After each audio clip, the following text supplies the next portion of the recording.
കർത്താവിന്റെ ദൂതൻ സ്വപ്നത്തിൽ പ്രത്യക്ഷപ്പെട്ട് ജോസഫിനോട് പറഞ്ഞു, ശിശുവിനെയും കൊണ്ട് ഈജിപ്തിലേക്ക് പോവുക.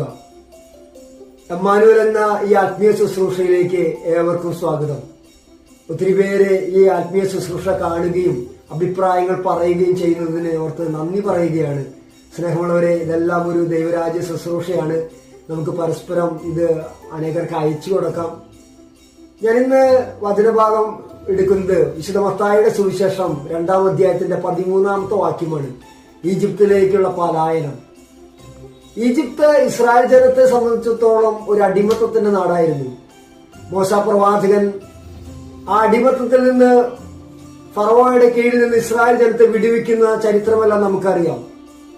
ഇസ്രായേൽ ജനത്തിന്റെ കണ്ണുനീര് ഞാൻ കാണുകയും അവരുടെ രോദനം ഞാൻ കേൾക്കുകയും ചെയ്യുന്നു എന്ന് പറഞ്ഞ് ഇസ്രായേൽ ജനത്തിന്റെ വിമോചകനായി മോശെ പ്രവാചകനെ നിയമിക്കുകയും അവിടെ നിന്ന് കാനാനിലേക്കുള്ള യാത്രയുമെല്ലാം നമുക്ക് സുപരിചിതമാണ്.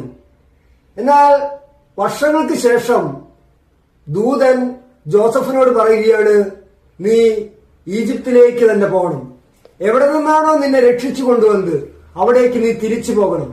സ്നേഹമുള്ളവരെ, ഇവിടെ പരിശുദ്ധ അമ്മയുടെയും യൗസേപ്പ് പിതാവിന്റെയും ഒരു പ്രത്യാശ നമുക്ക് കാണാൻ കഴിയും. കാരണം തിരിച്ചു പോകുന്നത് പണ്ട് അടിമത്തം അനുഭവിച്ച അതേ നാട്ടിലേക്കാണ്. പക്ഷെ എങ്കിൽ പോലും അവർ ആശങ്കപ്പെടുന്നില്ല. കർത്താവിൽ ഉറച്ചു വിശ്വസിക്കുകയാണ്. കർത്താവിന്റെ ആ വിശ്വാസത്തിൽ അവർ ഉറച്ചു നിൽക്കുകയാണ്. എന്താണ് പ്രത്യാശ? ദൈവത്തിലുള്ള വിശ്വാസം, ദൈവിക പദ്ധതിയിലുള്ള വിശ്വാസം, നിത്യജീവനിലുള്ള വിശ്വാസം. പ്രത്യാശ വെറും ഒരു ആശയമല്ല, അതൊരു അടിയുറച്ച വിശ്വാസമാണ്.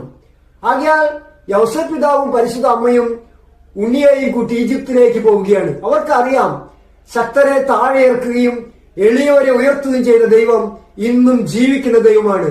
ഈ അടിമത്തത്തിന്റെ നാട്ടിലേക്കാണ് തിരികെ പോകാൻ പറഞ്ഞതെങ്കിൽ അവിടെ നിന്ന് ഞങ്ങളെ തിരിച്ചു കൊണ്ടുവരാനും സർവശക്തനായ ദൈവത്തിന് കഴിയുമെന്ന് ഉറച്ചു വിശ്വസിച്ചു. സ്നേഹമുള്ളവരെ, നമ്മുടെ കുടുംബജീവിതത്തിൽ, നമ്മുടെ വ്യക്തി ജീവിതത്തിലൊക്കെയും പലപ്പോഴും നമ്മൾ ഒരു തിരിച്ചു നടപ്പും തിരികെ പോകലൊക്കെ ഉണ്ടാകും. അവിടെയൊക്കെ നമുക്ക് പ്രത്യാശ നമുക്ക് വലിയൊരു ആയുധമാണ്.